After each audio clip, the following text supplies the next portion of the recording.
वंचित बहुजन आघाडीचे प्रदेश उपाध्यक्ष फारुक अहमद सरांना विनंती करतो की आपण पक्षाच्या वतीने आणि भारतीय राष्ट्रीय काँग्रेस कम्युनिस्ट पक्ष आणि आपल्याबरोबर असलेल्या सर्व सहकारी पक्षाच्या वतीने जे निवेदन दिलेलं आहे त्या निवेदनाचं वाचन फारुक अहमद सर करणार आहेत। मी फारुक अहमद सरांना विनंती करतो की त्यांनी निवेदनाचं वाचन करायचं। मैं माफी चाहूंगा, यहाँ पे अंबेडकर साहब का इतना वर्चस्व पड़ा है कि मैं मेरे अध्यक्ष का नाम भूल गया, जबकि मेरे अध्यक्ष ने मुझे आदेश दिया था कि साथी तुम्हारी जगह संविधान वहां पे अधिवेशन में नहीं, नागपुर में आओ, अधिवेशन छोड़ो, नागपुर में जाके हाजिर रहो। तो मैं मेरे अध्यक्ष के आदेश से आया हूँ। मैं माफी चाहता हूँ अध्यक्ष महोदय, जो आपका नाम लेना भूल गया। मुझे वापिस आप ही के साथ में रहना है।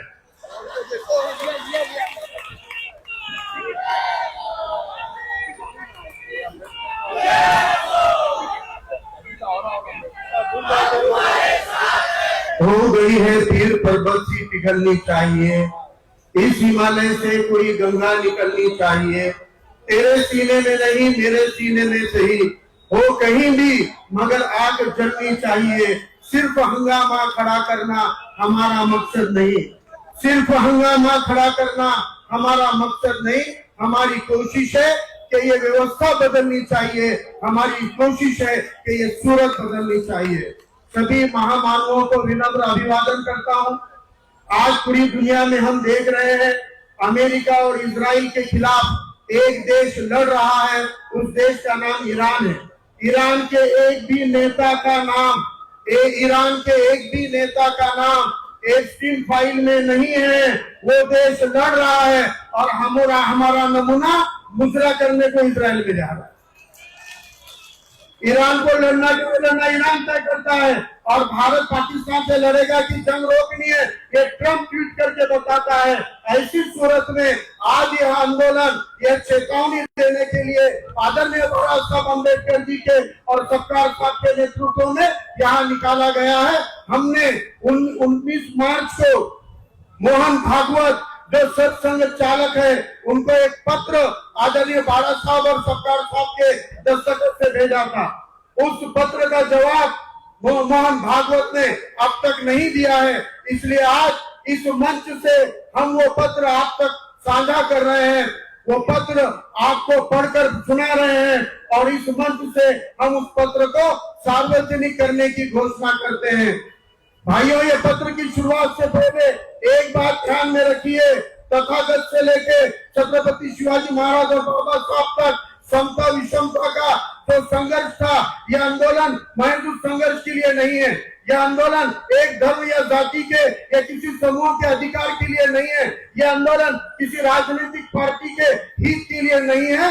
यह आंदोलन अपने भारत की सार्वभौमिकता को बचाने का आंदोलन है। यह आंदोलन हमारे भारत के स्वतंत्रता को बचाने का आंदोलन है। इसलिए इस आंदोलन की गरिमा हमें बनाए रखनी है।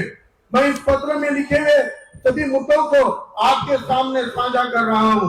विषय नरेंद्र मोदी के कॉम्प्रोमाइज होने के बावजूद आरएसएस की खामोशी पर सवाल उठाने के लिए 23 मार्च को होने जा रहे जन आंदोलन के संदर्भ में मोहन भागवत जी सरसंघ चालक आरएसएस, हम वंचित बहुजन आघाड़ी, भारतीय कम्युनिस्ट पार्टी, भारतीय राष्ट्रीय कांग्रेस, आम आदमी पार्टी, सभी धर्मनिरपेक्ष और लोकतंत्रवादी जन संगठनाएं एवं पक्ष, इनके पदाधिकारी, सदस्य और कार्यकर्ता आपको इस पत्र के जरिए ये इत्तला करते हैं कि हम हजारों अन्य लोगों के साथ आज सोमवार 23 मार्च 2026 को नागपुर में आपके मुख्यालय के सामने एक शांतिपूर्ण एवं अमन पसंद जन प्रदर्शन कर रहे हैं। हम आमतौर पर उन गैर रजिस्टर्ड गैर नोंदणीकृत संस्थाओं को खत या पत्र लिखते नहीं है। भारतीय कानूनों के तहत रजिस्टर नहीं है, ऐसी संस्थाओं को हम पत्र लिखते नहीं है। लेकिन नरेंद्र मोदी के कॉम्प्रोमाइज्ड नेतृत्व में देश की मौजूदा और बेहद संजीदा हालात और आपके उस राजनीतिक किरदार की वजह से जिसमें आपने नरेंद्र मोदी को उनके वर्तमान मुकाम तक पहुंचाया, हम अपना ही प्रोटोकॉल तोड़ते हुए यह खत आपको लिख रहे हैं। जब नरेंद्र मोदी का नाम एप्स्टीन फाइल से जुड़े ईमेल में सामने आया है, तब आरएसएस खामोश क्यों है? इन ईमेल में जिनका जिक्र साफ साफ दिखता है, फिर भी प्रधानमंत्री अमेरिका के इशारों के मुताबिक काम कर रहे हैं और हमारे देश की विदेश नीति के मामले में जेफरी एस्टन सलाह दे रहे हैं, तो तब भी मोहन भागवत आप खामोश क्यों हैं? जब नरेंद्र मोदी ने अमेरिका के साथ राष्ट्रहित के खिलाफ व्यापार समझौता किया, तब आरएसएस खामोश क्यों है? हमारे प्रधानमंत्री नरेंद्र मोदी अमेरिका के दबाव और नीति ब्लैकमेल के आगे झुक गए, जिससे ये साफ होता है कि हमारी सॉवरेनिटी, आर्थिक आजादी, पॉलिसी बनाने की आजादी और सुरक्षा, ये सब सवालों के घेरे में है और ये फैसले देश के फायदे की बजाय अमेरिका की मर्जी के लिए लिए जा रहे हैं। नरेंद्र मोदी ने महंगे राफेल जहाज बिना उसका सोर्स कोड लिए क्यों खरीदे और इस पर आरएसएस क्यों खामोश है? ये सोर्स कोड 2025 के भारत पाकिस्तान जंग में भारत के लिए एक बड़ी मुश्किल साबित हुआ। खबर ये भी थी कि जंग में एक राफेल को मार गिरा दिया गया था।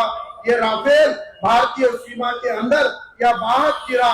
क्या ये सवाल मोहन भागवत आपने मोदी से पूछा है? क्या आपने मोदी से इसका जवाब मांगा? इंडियन एयरफोर्स के पास राफेल का सोर्स कोड नहीं है, इसलिए वो अपनी तरफ से राफेल की थ्रेट लाइब्रेरी अपडेट नहीं कर सकती, जिसमें नए पाकिस्तानी या चीनी रडार सिग्नेचर शामिल हो सके और इस डील में 100% टेक्नोलॉजी ट्रांसफर भी शामिल नहीं है। ये ज्यादा से ज्यादा एक स्क्रू ड्राइवर असेंबली का कॉन्ट्रैक्ट है। मोदी ने महंगे और 4.5 जनरेशन के राफेल खरीदे, जबकि रशिया ने ऑफिशियली सस्ता और 100% टेक्नोलॉजी ट्रांसफर वाला advance 5th generation fighter Su-57E का ऑफर दे रखा था। ये सब साफ लगता है कि अमेरिका के दबाव में राफेल का सौदा हुआ है। जब नरेंद्र मोदी का नेतृत्व साफ साफ रूप से कॉम्प्रोमाइज्ड है, तब आरएसएस खामोश क्यों है? ये बात किसी से छुपी नहीं है कि आरएसएस भाजपा के राजनीतिक नेताओं का वैचारिक स्रोत और ट्रेनिंग ग्राउंड है और पार्टी के एजेंडा और जमीनी स्तर पर संगठन निर्माण में इसकी बहुत बड़ी किरदार है। आसान लफ्जों में कहें तो भाजपा में सारा नियंत्रण, सारा कंट्रोल आरएसएस के पास है। आरएसएस ने मोदी को बाद स्वयं से प्रचारक और फिर संभाग प्रचारक तक तैयार किया और बाद में उन्हें भाजपा में नियुक्त किया, जहां उन्होंने नगर निगम चुनावी अभियान के आयोजन से मुख्यमंत्री से लेके एनडीए की ओर से प्रधानमंत्री पद के उम्मीदवार बनाने तक का सफर तय किया। आरएसएस ने नरेंद्र मोदी को तराशा और खड़ा किया और वे आज भी नीतिगत मामलों में उनसे सलाह लेते हैं। आज जब नरेंद्र मोदी का नेतृत्व कॉम्प्रोमाइज हो चुका है, जिससे हमारी सॉवरेनिटी, पॉलिसी बनाने की आजादी, सुरक्षा और आजादी कमजोर हुई है, तब आरएसएस कहाँ है? क्या आरएसएस इन सभी मामलों में शामिल है? आज जब भारत फिर से किसी बाहरी ताकत पे असर में आने की कगार पर है, आरएसएस फिर एक बार खामोश क्यों है? ये वो जरूरी सवाल है जो हम 23 मार्च को अपने शांतिपूर्ण और अमन पसंद प्रदर्शन के दौरान आरएसएस से पूछेंगे। हमें उम्मीद है आरएसएस हमारे इन जरूरी सवालों के जवाब पूरे देश को देगी। धन्यवाद। प्रकाश अंबेडकर साहब, अध्यक्ष वंचित बहुजन आघाड़ी, हर्षवर्धन सुक्कार, अध्यक्ष महाराष्ट्र कांग्रेस, इनके सिग्नेचर से यह पत्र जारी किया है। आप सभी का धन्यवाद। जय हिंद, जय भीम, जय संविधान, तकबीर, अल्लाहू अकबर।